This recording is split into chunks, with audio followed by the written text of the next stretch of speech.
হে আমার বন্ধুরা শুনে রেখে দিন বাবা, জেনে রেখে দিন নবীর কলিজার টুকরা নাতিরা এই সময় শহীদ হয়েছিলেন। এই মুহররমের আশুরার দিনে শহাদায়ে কারবালা হুজুররা নির্মমভাবে শহীদ হয়েছিলেন। আর এই শাহাদাতের মধ্যে দিয়ে ইসলাম का जिंदा হয়েছে। ইসলাম जिंदा होता है हर কারবালা के बाद। হে তরুণ যুবকেরা, সংক্ষেপ করে বলি, ছোট করে বলি, একটু ভাবুন। তাহলে সেই শহাদা হুজুরদের নিয়ে আমরা আলোচনা করি। কেন শহাদা হুজুরদের নিয়ে আলোচনা করব? এক শ্রেণীর মানুষ আবার বাড়িয়েছে, তারা বলে এত শহাদা হুজুরদের নিয়ে কেন আলোচনা করতে হবে? এত কারবালা নিয়ে কেন আলোচনা করার দরকার? এত ইমাম হাসান ইমাম হুসাইন নিয়ে এত আলোচনার কি দরকার? এই আশুরার দিনে তো অনেক ঘটনা ঘটেছে। এই আশুরার দিনে তো দুনিয়া তৈরি হয়েছে। এই আশুরার দিনে তো আদম নবী জান্নাত থেকে বেরিয়ে এসেছেন। এই আশুরার দিনে তো অনেক ঘটনা ঘটেছে। ইব্রাহিম নবী নমরুদের কবল থেকে মুক্তি পেয়েছে। আবার মুসা কালিমুল্লাহ ফেরাউনের কবল থেকে নাজাত পেয়েছে। এত ঘটনা ছেড়ে দিয়ে শুধু কারবালা নিয়ে আলোচনা কেন? হে তরুণ যুবকেরা, আমরা মুসা নবীর আলোচনা অন্য সময় করি, ঈসা নবীর আলোচনা অন্য সময় করি, কিন্তু মনে রাখবেন সমস্ত নবীদের নবী হলেন, সমস্ত নবীদের ইমাম হলেন আপনারা আখেরি জামানার পয়গম্বর। আসসালাম ইয়া হুসেন, আসসালাম ইয়া হুসেন, ইয়া হুসেন तुझे सलाम, या हुसैन तुझे सलाम। আমার বন্ধুরা শুনে রেখে দিন বাবা, জেনে রেখে দিন বাবা, ভাই আমার দোস্ত আমার, একদিনকার ঘটনা দেখা যায় হযরতে ফেরেশতা জিবরাইল আলাইহিস সালাম তাহিয়াতুল কলবি ওই সাহাবীর চেহারা ধরে দয়ার নবীর খিদমতে এসেছেন। মনে রাখবেন বাবা, জিন এবং ফেরেশতারা যে কোনো সময় যে কোনো রূপ ধারণ করতে পারে। জিন এবং ফেরেশতারা যে কোনো সময় যে কোনো রূপ ধারণ করতে পারে। ফেরেশতা জিবরাইল আলাইহিস সালাম সাহাবীর চেহারা ধরে রাসূলের দরবারে এসেছে।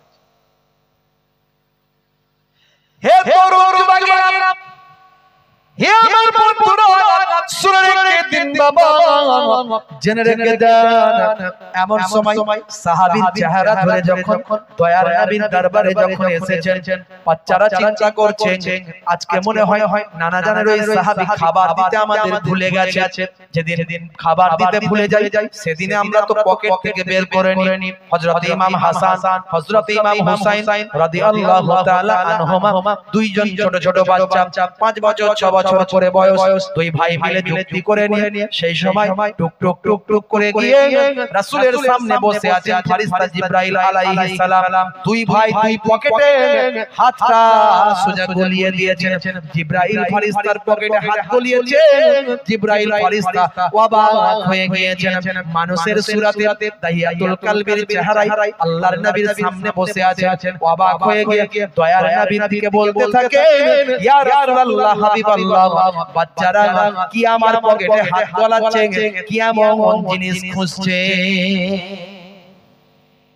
আল্লাহর নবী বললেন, ভাই জিবরাইল কিছু মনে করবেন না, আপনি আল্লাহর জালিল ও কদর সম্মানীয় ফেরেশতা, বাচ্চারা তো আপনাকে চেনে না। আর আজকে আপনি যে পোশাক, যে চেহারা, যে সূরাতে এসেছেন, এটা আমার একজন সাহাবীর চেহারা ধরে এসেছেন। আর ওই সাহাবীর সঙ্গে বাচ্চাদের বিরাট সম্পর্ক। এলি খাবার নিয়ে আসে, আর দিতে দেরি হলে বাচ্চারা পকেটে হাত গলায়। আর আজকে আপনি এসেছেন সেই চেহারা ধরে, বাচ্চারা তো আর বোঝে না, তারা মনে করেছে নানা জানের ওই সাহাবী এসেছেন, খাবার দিচ্ছে না, পকেটে হাত গলিয়েছে। কিছু মনে করবেন না, আপনি আল্লাহর এত বড় গুরুত্বপূর্ণ ফেরেশতা জিবরাইল আলাইহিস সালাম, সমস্ত নবীদের কাছে আপনি ওহী নিয়ে এসেছেন। কত মর্যাদা আল্লাহ আপনার দিয়েছেন, অথচ বাচ্চারা তো জানে না। হে তরুণ যুবকেরা, হে আমার বন্ধুরা শুনে রেখে দিন বাবা, জেনে রেখে দেন।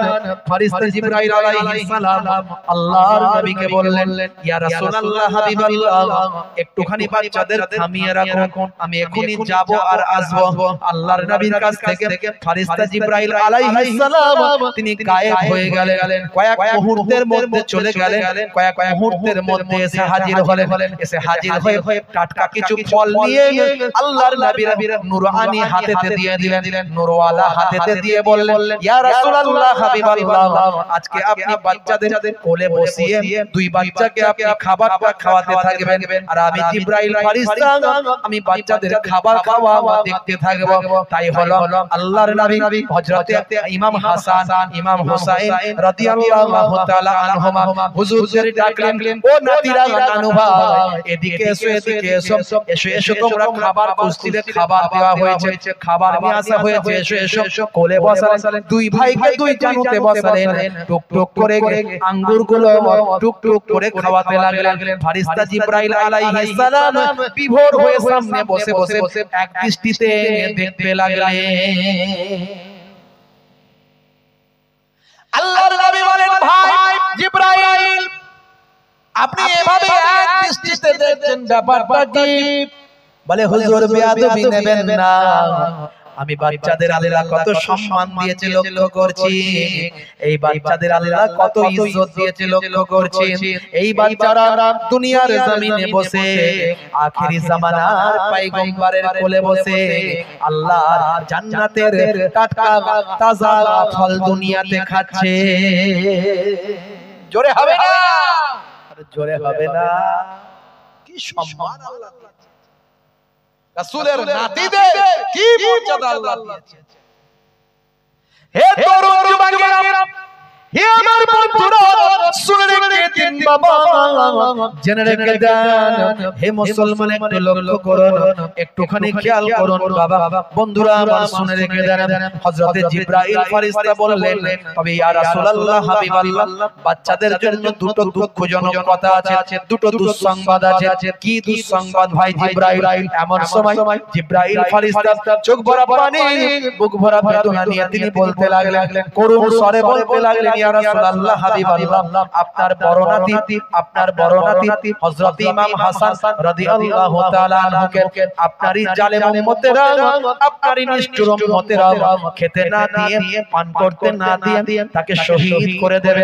খেতে না দিয়ে, পান করতে না দিয়ে বিষ পান করিয়ে শহীদ করে দেবে। তিনি যখন বিষ পান করে শহীদ হয়ে যাবে, তার সারা শরীরটা সবুজ বর্ণের হয়ে যাবে। তারই জন্য আমার আল্লাহ তাআলা জান্নাতের ভিতরে আপনার বড় নাতির জন্য একটা সবুজ বর্ণের বালাখানা রেখে দিয়েছেন।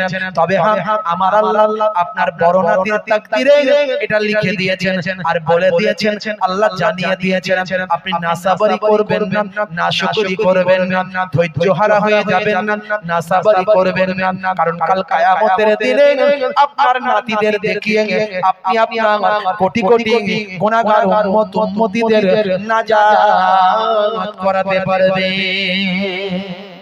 জোরে হবে না? জোরে হবে না? হে তরুণ যুবকেরা, ফেরেশতা জিবরাইল আলাইহিস সালাম বললেন, আপনার ছোট নাতির তাকদীরে কি আল্লাহ লিখেছেন শুনুন। ইয়া রাসূলুল্লাহ হাবিবাল্লাহ, আপনার ছোট নাতি হযরত ইমাম হুসাইন রাদিয়াল্লাহু তাআলা আনহু, তাকে আপনারই জালেম উম্মতেরা, আপনারই নিষ্ঠুর উম্মতেরা খেতে না দিয়ে, পান করতে না দিয়ে কারবালা ময়দানে সাফায়াবার ফোরাত নদীর পানি আটকে দিয়ে কারবালা ময়দানে খেতে না দিয়ে, পান করতে না দিয়ে তাকে শহীদ করে দেবে। তিনি যখন শহীদ হয়ে যাবে, তার সারা শরীরটা লালে লাল হয়ে যাবে। ফোরাত নদীর পানি সাপে খাবে, ব্যাঙে খাবে, পশু পাখি খাবে, দুশমনে খাবে, নবী বংশকে পানি পান করতে দেওয়া হবে না। আহলে বায়াতকে পানি পান করতে না দিয়ে শহীদ করে দেবে। তিনি যখন শহীদ হয়ে যাবে, তার সারা শরীরটা লালে লাল হয়ে যাবে। এরই বিনিময়ে আমার আল্লাহ তাআলা জান্নাতে একটা লাল বর্ণের, লোহিত বর্ণের বালাখানা রেখে দিয়েছেন। ইয়া রাসূলুল্লাহ হাবিবাল্লাহ, আপনি নাশাবারি করবেন না, ধৈর্য হারা হবেন না। আপনার নাতিদের জানিয়ে দেবেন, পরিবারের সবাইকে জানিয়ে দেবেন, নাশাবারি যেন না করে, ধৈর্য হারা যেন না হয়ে যায়। কারণ কাল কিয়ামতের দিনে হাসরের ময়দানে কোটি কোটি গুনাহগার উম্মত উম্মতিকে আপনার নাতিদের দেখিয়ে নাজাত করাতে পারবে। হে তরুণ যুবকেরা, হযরত জিবরাইল ফেরেশতা চলে গেলেন। দয়ার নবী আমার চোখ ভরা পানি, বুক ভরা বেদনা, আল্লাহর নবী সবর করলেন, ধৈর্য ধারণ করলেন। আম্মা জান ফাতিমা তুজ-জোহরা রাদিয়াল্লাহু তাআলা আনহার কাছে খবরটা গেল। আম্মা জান ফাতিমা তুজ-জোহরা রাদিয়াল্লাহু তাআলা আনহা সেই সময় ছুটে ছুটে পাগলিনীর মতো জননী মা, গর্ভধারিণী মা সন্তানের এই রকম মৃত্যুর খবর শুনে, সন্তানের এই রকম শাহাদাতের খবর শুনে মা আমার বিচলিত হয়ে গেলেন। ছুটে এসে আল্লাহর নবীর কাছে এসে হাজির হলেন। আব্বা জান, আব্বা জান, আব্বা জান, ফেরেশতা জিবরাইল কি এমন সংবাদ দিয়ে গেল, কি খবরটা আপনাকে দিয়ে গেল? আমার সন্তানদের জন্য এমন কি সংবাদ দিয়ে গেল? আমার সন্তানেরা এমন কি করবে যার জন্য আপনার জালেম উম্মতেরা আমার সন্তানদের নিষ্ঠুরভাবে শহীদ করবে? আমি ফাতেমা তোমার ও পিতামহ, কি কথা আমায় তুমি শোনালে? আমি ফাতেমা তোমার ও পিতামহ, কি কথা আমায় তুমি শোনালে? করবে কি ভুল নাই যার মাসুল হাসান হুসাইনের জীবনে, হাসান হুসাইনের জীবনে, ও হাসান হুসাইনের জীবনে, হাসান হুসাইনের জীবনে। এ তরুণ যুবকেরা,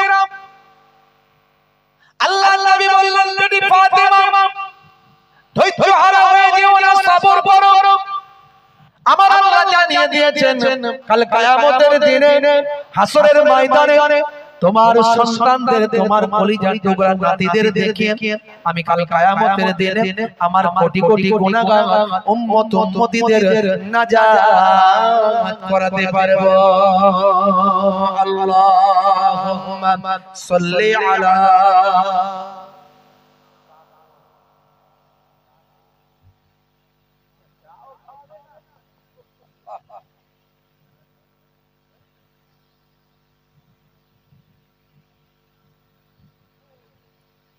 হে তরুণ যুবকেরা, খুবই সংক্ষেপ করে বলবো। কষ্ট হচ্ছে আপনাদের? হ্যাঁ হুদান কষ্ট হচ্ছে। কি কারবালার ওয়াজ একটু শুনবেন? বাদশাহ দিয়ে বলবো 5 ঘন্টার ওয়াজ 1 ঘন্টায় শেষ, কিন্তু এ টু জেড বলে দিচ্ছি। বন্ধুরা আমার, তরুণ যুবকেরা আমার, মুরব্বি আলীরা আমার, আম্মা জান ফাতিমা তুজ-জোহরা রাদিয়াল্লাহু তাআলা আনহা চোখের পানি মুছে ফেললেন, মনকে শক্ত করে ফেললেন, মনকে শক্ত করে পাথর করে ফেললেন, চোখের পানি মুছে ফেললেন, ধৈর্য ধারণ করলেন, বলতে শুরু করলেন, আব্বা জান সবর করে নিলাম, সবর করে নিলাম, কিন্তু একটা কথা আপনার কাছে জানার আছে। কি কথা মা জানতে চাও? কি কথা মা জানতে চাও?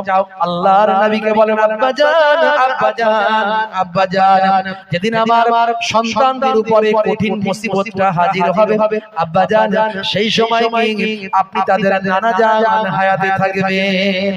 নানা বেটি ফাতেমা, ও বেটি ফাতেমা, আমার কলিজার টুকরা নাতিদের উপর এই কঠিন মুসিবত যখন চলবে, আমি তাদের নানা জান, আমি আখিরি জামানার পয়গম্বর দুনিয়ার জমিনে থাকব না। এ তরুণ যুবকেরা, আম্মা জান আবার জিজ্ঞাসা করলেন, আম্মা জান ফাতেমা আবার জিজ্ঞাসা করলেন, আচ্ছা বলেন তো ও আব্বা জান বলেন তো দেখি সেই সময় কি আপনার জামাতা শেরে খোদা আলী মুর্তজা হায়াতে থাকবে? না না বেটি ফাতেমা, সেই সময় আমার জামাতা দুনিয়া আর জমিনে থাকবে না। আচ্ছা আব্বা জান বলেন তো দেখি আমি জননী মা, গর্ভধারিণী মা, আমি সন্তানদের কলিজার টুকরা মা, সেই সময় কি আমি ফাতেমা দুনিয়া আর জমিনে থাকব? না না বেটি ফাতেমা, তুমিও দুনিয়া আর জমিনে থাকবে না। আম্মা জান আবার ঠুকরে কেঁদে উঠলেন আর বলতে লাগলেন, আব্বা জান তাহলে আমার সন্তানদের জন্য কে একটু শোক মানাবে, কে একটু চোখের পানি ফেলবে, কে একটু তাদের জন্য কান্না করবে, কে একটু তাদের জন্য মোনাজাত করবে, কে একটু শোকেতে সেই সময় শোক জ্ঞাপন কে করবে? আল্লাহর নবী বললেন, ও বেটি ফাতেমা চিন্তা করো না, ভেবো না, কাল কিয়ামত পর্যন্ত আমার কোটি কোটি উম্মত উম্মতি দুনিয়ার জমিনে থাকবে, আমার আশিক দুনিয়ার জমিনে থাকবে। কাল কিয়ামত পর্যন্ত তোমার সন্তানদের জন্য আমার কোটি কোটি উম্মত উম্মতিরা চোখের পানিতে বুকটা ভাসিয়ে দেবে।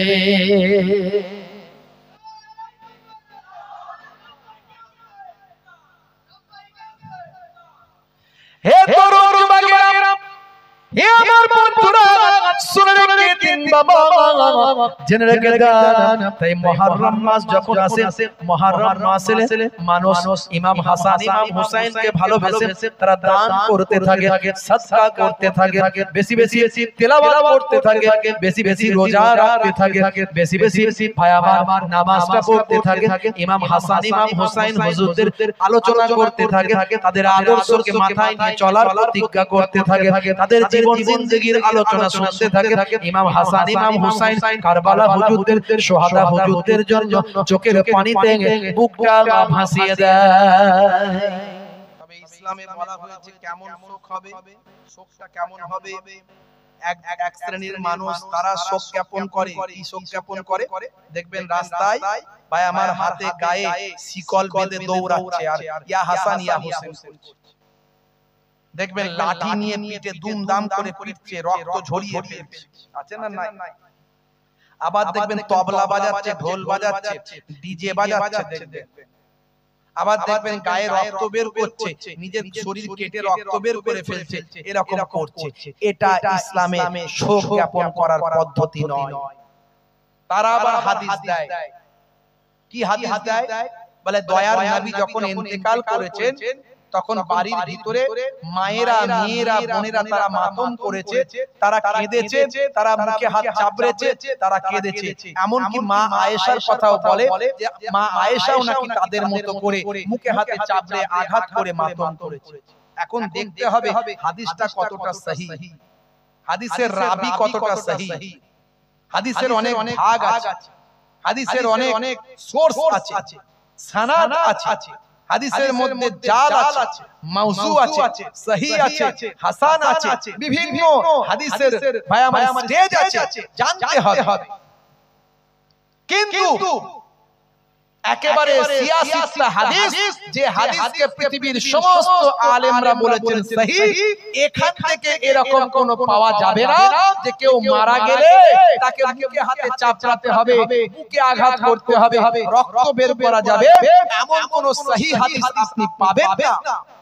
বরং বুখারী শরীফ এবং মুসলিম শরীফের হাদিসের মধ্যে এসেছে আল্লাহর নবী বলছেন, আমি ওই ব্যক্তি থেকে নয় যে কেউ মারা গেলে মাথা মুন্ডন করে ফেলে এবং বুক চাপড়ায়, কাপড় ছিঁড়ে ফেলে, এই রকম মানুষদের থেকে আমি নবী এদের দলে নয়, এরা আমার দলে নয়। এই রকম কেউ মারা গেলে বুক চাপড়ানো নিষেধ, মুখ চাপড়ানো নিষেধ, রক্ত বের করা নিষেধ। একেবারে আহলে সুন্নাহ ওয়াল জামাতের আলেমরা সকলে একমত।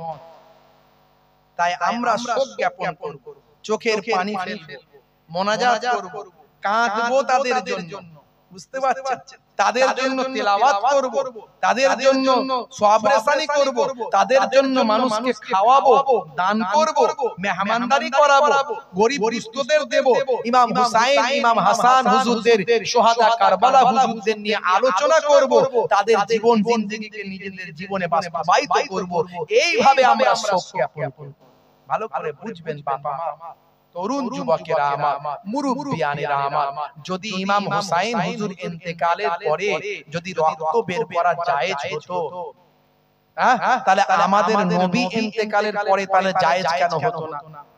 আমাদের নবী ইন্তেকালের দিনে তাহলে তো আরো বেশি মানুষ রক্ত ঝরাতো, কথা ঠিক না? হে তরুণ যুবকেরা, সংক্ষেপ করে বলি, ছোট করে বলি, একটু ভাবুন। তাহলে সেই সোহাদা হুজুরদের নিয়ে আমরা আলোচনা করি। কেন সোহাদা হুজুরদের নিয়ে আলোচনা করব? এক শ্রেণীর মানুষ আবার বেরিয়েছে, তারা বলে এত সোহাদা হুজুরদের নিয়ে কেন আলোচনা করতে হবে? এত কারবালা নিয়ে কেন আলোচনা করার দরকার? এত ইমাম হাসান ইমাম হুসাইন নিয়ে এত আলোচনার কি দরকার? এই আশুরার দিনে তো অনেক ঘটনা ঘটেছে। এই আশুরার দিনে তো দুনিয়া তৈরি হয়েছে। এই আশুরার দিনে তো আদম নবী জান্নাত থেকে বেরিয়ে এসেছেন। এই আশুরার দিনে তো অনেক ঘটনা ঘটেছে। ইব্রাহিম নবী নমরুদের কবল থেকে মুক্তি পেয়েছে, আবার মুসা কালিমুল্লাহ ফেরাউনের কবল থেকে নাজাত পেয়েছে। এত ঘটনা ছেড়ে দিয়ে শুধু কারবালা নিয়ে আলোচনা কেন? হে তরুণ যুবকেরা, আমরা মুসা নবীর আলোচনা অন্য সময় করি, ঈসা নবীর আলোচনা অন্য সময় করি, কিন্তু মনে রাখবেন সমস্ত নবীদের নবী হলেন, সমস্ত নবীদের ইমাম হলেন আপনারা আমার আখেরি জামানার পয়গম্বর। সেই নবীর কলিজার টুকরা নাতিরা এই সময় শহীদ হয়েছিলেন। এই মুহররমের আশুরার দিনে শোহাদায়ে কারবালা হুজুররা নির্মমভাবে শহীদ হয়েছিলেন। আর এই শাহাদাতের মধ্যে দিয়ে ইসলাম का जिंदा হয়েছে। ইসলাম जिंदा होता है हर কারবালা के बाद। কারণ ইমাম হুসাইন হুজুরের হাত ধরে ইসলাম পুনরায় জিন্দা হয়েছে। তাহলে ইসলাম চলে গিয়েছিল ইয়াজিদের হাতে। ইয়াজিদ যেভাবে মানুষকে দিন শেখাচ্ছিল, তাতে সেই দিন আমরা এরকম পেতাম না। এই নামাজ, এই রোজা, এই কালেমা, এই তাসবিহ আমরা পেতাম না। ইয়াজিদের হাতে দিন চলে গিয়েছিল, কারণ ইয়াজিদ হয়ে গিয়েছিল খলিফা, কিন্তু ইমাম হুসাইন মেনে নেননি। মেনেছিলেন? যদি মানতেন তাহলে তাদের শহীদ হতে হতো না, কিন্তু নিজেদের জীবন দিয়েছেন। জীবন দিয়ে শহীদ হয়ে ইসলামকে হেফাজত করেছেন। জোরে বলুন সুবহানাল্লাহ। নানাজানের হাত দিয়ে পরিপূর্ণ হওয়া ইসলামকে হেফাজতের জন্য ইমাম হুসাইন হুজুর কারবালা ময়দানে শাহাদাতের পেয়ালা পানি পান করেছে। আহারে বন্ধুরা আমার, তরুণ যুবকেরা আমার, হে আমার মুরব্বিয়ানেরা, শুনে রেখে দিন বাবা, জেনে রেখে দেন। ইমাম হাসান ইমাম হুসাইন হুজুর বড় হতে লাগলেন। বাবা বড় হওয়ার পরে তাদের শাদী বিবাহের ব্যবস্থা করা হলো। অনেক ঘটনা বন্ধুরা আমার, তরুণ যুবকেরা, হে আমার মুরব্বিয়ানেরা আমার, শুনে রেখে দিন বাবা, জেনে রেখে দিন বাবা। হে মুসলমান, একটুখানি লক্ষ্য করুন। আল্লাহর নবীর ইন্তেকালের পরে হযরতে আবু বকর সিদ্দিক রাদিয়াল্লাহু তাআলা আনহু 2 বছর কয়েক মাস ভাই আমার খেলাফতি করেন। 2 বছর কয়েক মাস মাত্র খেলাফতি করেন। তারপরে খলিফার আসনে বসেন হযরতে ওমর ফারুক রাদিয়াল্লাহু তাআলা আনহু। টানা 10 বছর খেলাফতি করেন। 10 বছর খেলাফতি করেন হযরতে ওমর ফারুক রাদিয়াল্লাহু তাআলা আনহুর পরে ইসলামের দ্বিতীয় খলিফা হযরতে ওসমান জিন্নুরাইন 12 বছর খেলাফতি করেন। 12 বছর খেলাফতি করার পরে তার ইন্তেকালের পরে হযরতে আলী মুর্তজা কারামাল্লাহু ওয়াজহু তিনি 5 বছর কয়েক মাস খেলাফতি করেন। হে তরুণ যুবকেরা, হে আমার বন্ধুরা, শুনে রেখে দিন বাবা, জেনে রেখে দিন বাবা। হে মুসলমান, একটুখানি লক্ষ্য করুন। এদিকে হযরতে আবু বকর সিদ্দিক রাদিয়াল্লাহু তাআলা আনহুর জামানাতে ভাই আমার তিনি দামেস্কে সৈন্য পাঠিয়েছিলেন। দামেস্কে যখন সৈন্য পাঠিয়েছিলেন, সেই সৈন্য দলেতে আমিরে মাবিয়াও সঙ্গে ছিলেন। এক শ্রেণীর মানুষ আবার আমিরে মাবিয়া সম্পর্কে বাজে কথা বলে, কটূক্তি করে। আমিরে মাবিয়া হুজুরের বিরুদ্ধে কটূক্তি করে এক শ্রেণীর মানুষ। মনে রাখবেন, আমিরে মাবিয়া হুজুর একজন সাহাবী ছিলেন।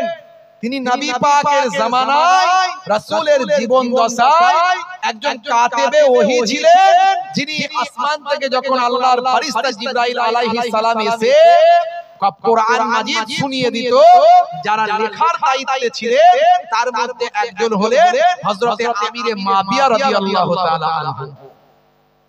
একজন কাতেবে ওহী ছিলেন, ওহীর লেখক ছিলেন।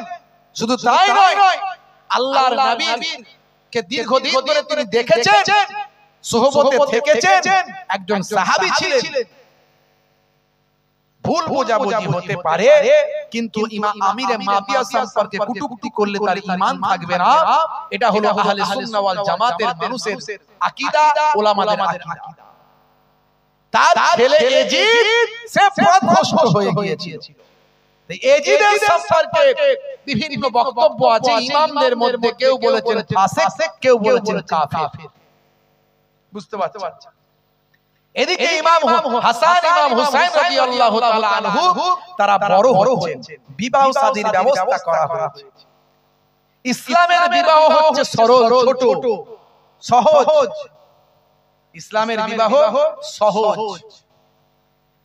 অনেকে মনে করে বিয়ে করতে হবে, অনেক খরচা হবে, তাই বিয়ে করব পরে, এইভাবে তাদের যৌবনকে নষ্ট করছে, অশ্লীল পথে চলে যাচ্ছে। ভাই আমার, দোস্ত আমার, অন্যায় পথে নিজেদের জীবনকে চালিত করছে।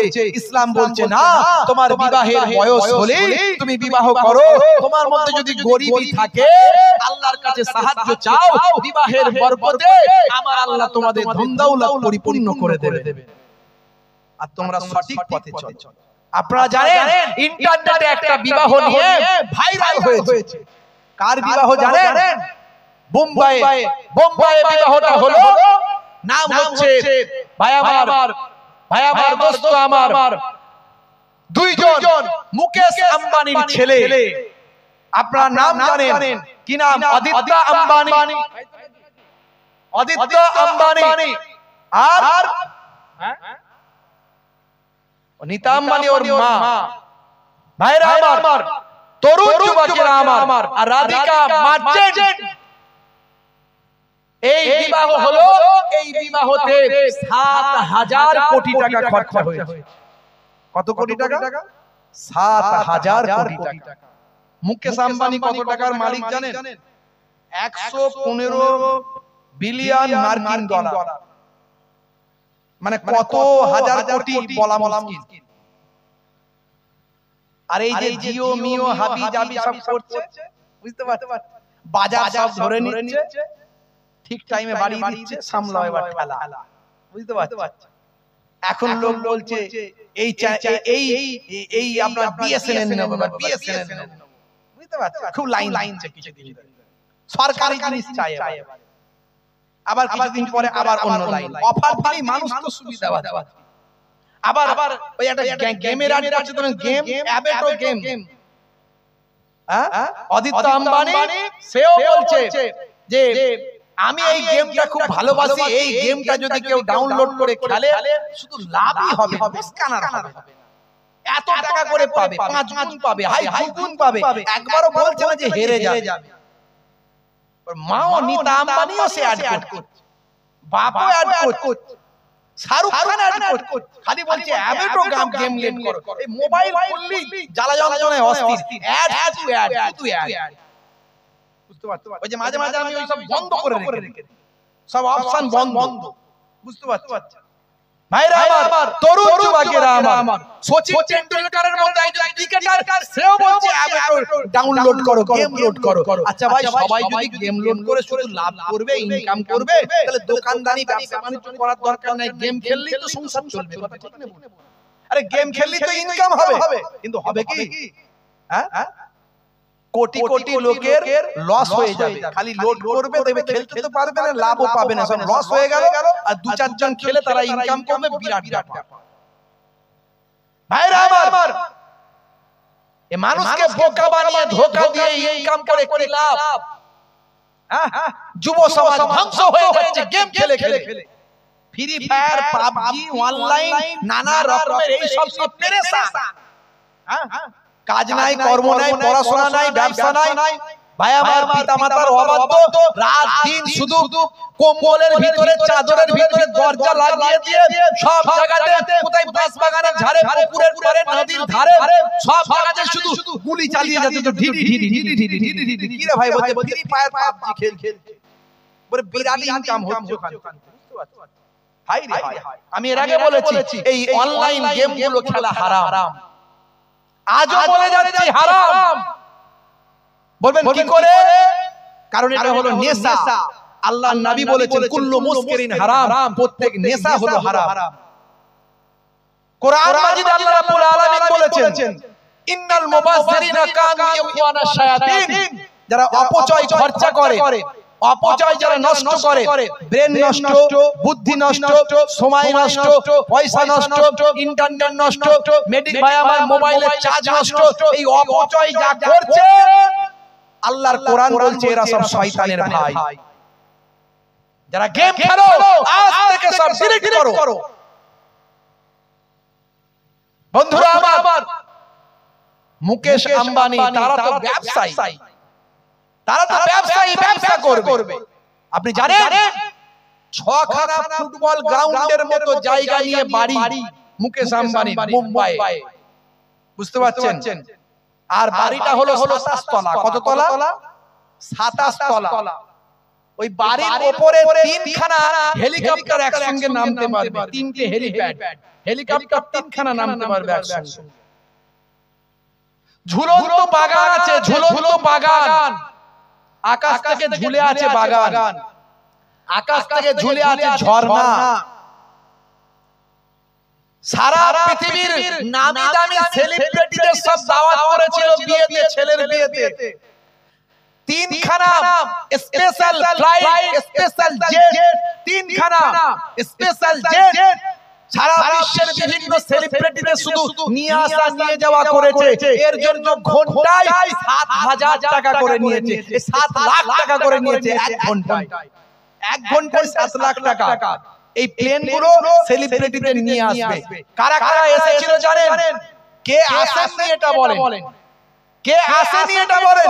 ভারতের প্রধানমন্ত্রী থেকে শুরু করে অন্যান্য জায়গার মুখ্যমন্ত্রী থেকে শুরু করে একেবারে জন সিনহা থেকে শুরু করে টনি ব্লেয়ার থেকে শুরু করে মাইক টাইসন থেকে শুরু করে আপনার কি বলবো আর কজনের নাম বলবো, শাহরুখ খান, সলেমান খান থেকে শুরু করে এমন কোন সেলিব্রিটি ছিল না যে সেখানে এসেছিল।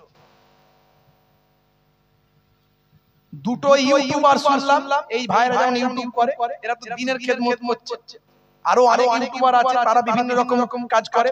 বলে এই সুযোগে একবার আম্বানির ঘরে ঢুকে যায়, যদি বিয়ে বাড়িতে খাওয়াও হবে, দেখাও হবে, খবরও হবে। বলছে দেখি কার্ড, দেখি দাওয়াত পেয়েছিলে? বলছে দাওয়াত কেন পাবো, আমরা মিডিয়ার লোক, ইউটিউবার।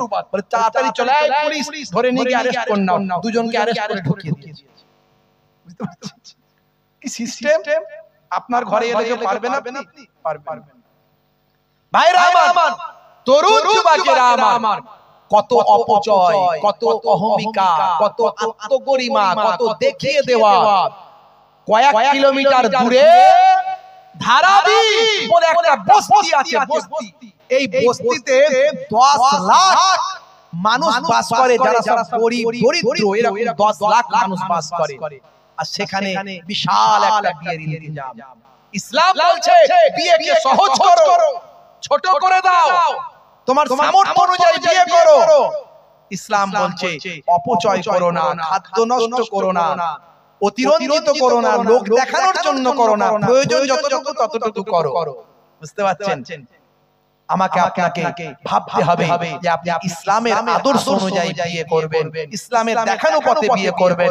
শেরে খোদা আলী মুর্তজা কারামাল্লাহু ওয়াজহু যখন বিবাহ করেছিলেন আম্মা জান ফাতিমাতুজ জোহরা রাদিয়াল্লাহু তাআলা আনহাকে, শেরে খোদা আলীকে নবী জিজ্ঞাসা করলেন, আলী তোমার কি আছে আমার ফাতেমাকে যে বিবাহ করবে? ইয়া রাসূলুল্লাহ আমার কিচ্ছু নাই, কিচ্ছু নাই। একটা যুদ্ধ থেকে পাওয়া, যুদ্ধ লব্ধ একটা বর্ম শুধু আছে। আপনি দিয়েছিলেন একটা বর্ম, সেই বর্মটা আছে, যুদ্ধের পোশাক, যুদ্ধের পোশাক। আল্লাহর নবী বললেন, আলী চিন্তা করো না, রুজির মালিক আল্লাহ, আমার আল্লাহ তোমার রুজি দিয়ে দেবেন। যাও ওই বর্মটা বিক্রি করে দিয়ে যে পয়সা পাবে সেটা দিয়ে বিয়ের কাজে ব্যবহার করবে। জোরে বলুন সুবহানাল্লাহ। বন্ধুরা আমার, ইমাম হাসান, ইমাম হুসাইন হুজুরদের বিবাহের বয়স হলো, বিবাহ দেয়া হলো। দরুদ শরীফ আল্লাহুম্মা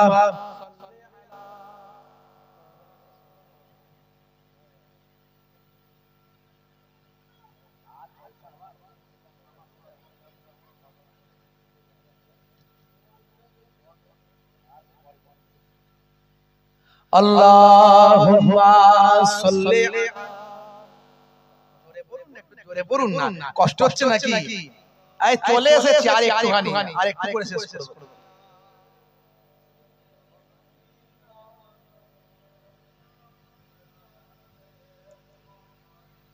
وعلى آل سيدنا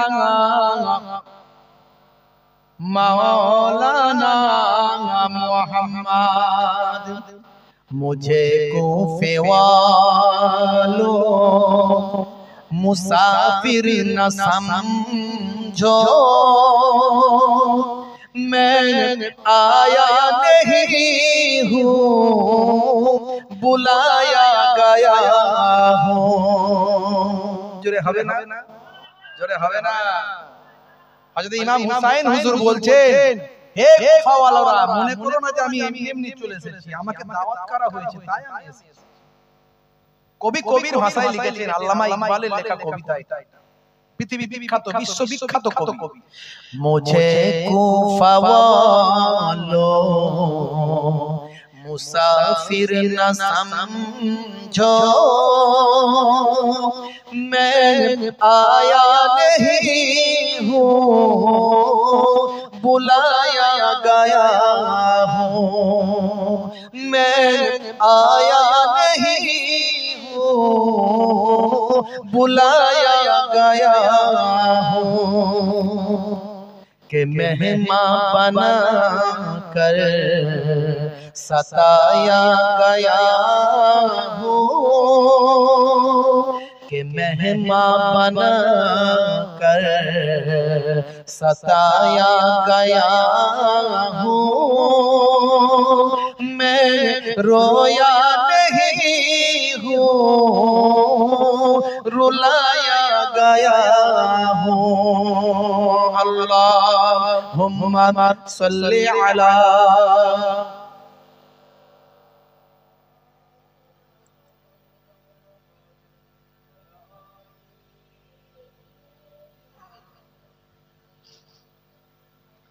खुदा जाने कैसी है ये मेज़बानी,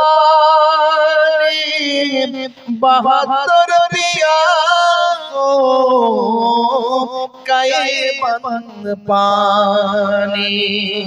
खुदा जाने कैसी है ये मेज़बानी,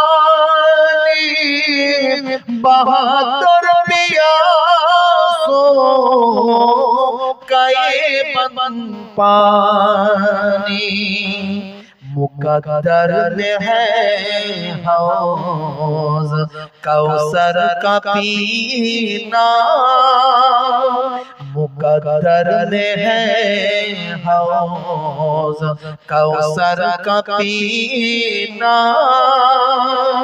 मैं प्यासा नहीं हूँ पिलाया गया हूँ, मैं प्यासा नहीं हूँ पिलाया गया हूँ। अल्लाहुम्मा सल्ली अला, जोरे जोरे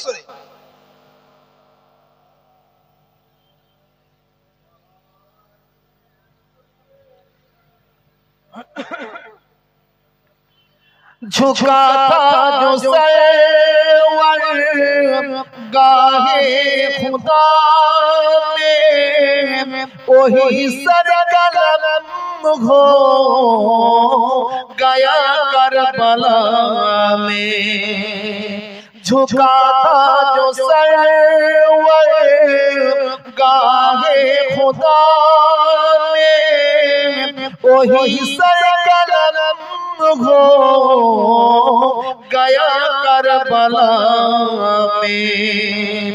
शहादत की मंजिल को पाया है मैंने, शहादत की मंजिल को पाया है मैंने, मैं मुर्दा नहीं हूँ जिलाया गया हूँ, मुर्दा नहीं हूँ, जिलाया गया हूँ। मुझे कूफा वालो मुसाफिर न समझो, मैं आया नहीं हूँ, रुलाया गया हूँ। मैं आया नहीं हूँ, रुलाया गया हूँ। अल्लाहुम्मा सल्ली अला बादशाह या हुसैन, बादशाह या हुसैन। अस्सलाम या हुसैन, अस्सलाम या हुसैन, अस्सलाम या हुसैन, अस्सलाम या हुसैन। बोले ना सुनिए, अस्सलाम या हुसैन, अस्सलाम या हुसैन, अस्सलाम या हुसैन, अस्सलाम या हुसैन। কেন এটা গাইছি জানেন? ইমাম হুসাইন রাদিয়াল্লাহু তাআলা আনহু যদি শহীদ না হতেন তাহলে দিন কিন্তু জিন্দা হতো না। এজিদের হাতে দিন চলে গিয়েছিল। ইসলামকে কন্ট্রোল করছিল এজিদ, আর এজিদ ছিল একজন ফাসিক, এজিদ ছিল একজন পাপী, এজিদ ছিল একজন মাতাল, এজিদ ছিল একজন অশ্লীল কাজে ব্যস্ত। তাহলে তার হাতে ইসলাম চলে গিয়েছিল, রাসূলের দেওয়া ইসলাম এজিদের হাতে চলে গিয়েছিল। ইমাম হুসাইন হুজুর শাহাদাতের মধ্যে দিয়ে সেই ইসলাম এজিদের হাত থেকে ফিরে এসেছে। কত বড় কথা বুঝতে পারছেন? তাহলে ইমাম হুসাইন হুজুর শাহাদাত করে পরাজিত হননি, জয়লাভ হয়েছে ইসলামে। সেই ইমাম হুসাইন আমাদের জন্য শহীদ হয়েছে। হুজুরকে নিয়ে তাই 2 লাইন 4 লাইন 6 লাইন কাসিদা। বাদশাহ ইয়া হুসেন, বাদশাহ ইয়া হুসেন। গান আমার সঙ্গে। বাদশাহ ইয়া হুসেন, বাদশাহ ইয়া হুসেন, আসসালাম ইয়া হুসেন, আসসালাম ইয়া হুসেন, আসসালাম ইয়া হুসেন, আসসালাম ইয়া হুসেন, ইয়া হুসেন তুঝে সালাম, ইয়া হুসেন তুঝে সালাম। জোরে হবে না সুবহানাল্লাহ? জোরে হবে না সুবহানাল্লাহ? গলা ছেড়ে হবে না সুবহানাল্লাহ? जिसको धोखे से कूफे बुलाया गया, जिसको बैठे बिठा के सताया गया, जिसको धोखे से कूफे बुलाया गया, जिसको बैठे बिठा के सताया गया, जिसका भाई को सागर पिलाया गया, जिसका बच्चों को प्यासे रुलाया गया, उस हुसैन इब्ने खैर दर्द लाखों सलाम, उस हुसैन इब्ने खैर दर्द लाखों सलाम। मेरे हुसैन तुझे सलाम, मेरे हुसैन तुझे सलाम। अस्सलाम या हुसैन, अस्सलाम या हुसैन, अस्सलाम। जोरे जोरे जोरे। अस्सलाम या हुसैन, अस्सलाम या हुसैन, अस्सलाम, अस्सलाम या हुसैन। जिसने हक करबला में अदा कर दिया, अपने नाना का वादा वफा कर दिया। जिसने हक करबला में अदा कर दिया, अपने नाना का वादा वफा कर दिया। जिसका तीरों से झल्ली कराया गया, जिसका गर्दन में खंजर चलाया गया, उस हुसैन इब्ने हैदर पे लाखों सलाम। उस हुसैन इब्ने हैदर पे लाखों सलाम। मेरे हुसैन तुझे सलाम, मेरे हुसैन तुझे सलाम। अस्सलाम या हुसैन, अस्सलाम या हुसैन, अस्सलाम या हुसैन, अस्सलाम या हुसैन। या हुसैन तुझे सलाम, या हुसैन तुझे सलाम। जोरे হবে না, जोरे হবে না। कर चुका वो हबीब अपने मुझे तमाम, लेके अल्लाह और अपने नाना का नाम। कर चुका वो हबीब अपने मुझे तमाम, लेके अल्लाह और अपने नाना का नाम। कूफियों को सुनाए खुदा की कलाम, और फिदा हो गए शागे आली मकाम। उस हुसैन इब्ने हैदर पे लाखों सलाम, उस हुसैन इब्ने हैदर पे लाखों सलाम। मेरे हुसैन तुझे सलाम, मेरे हुसैन तुझे सलाम। अस्सलाम या हुसैन, अस्सलाम या हुसैन, अस्सलाम या हुसैन, अस्सलाम या हुसैन। या हुसैन तुझे सलाम, या हुसैन तुझे सलाम।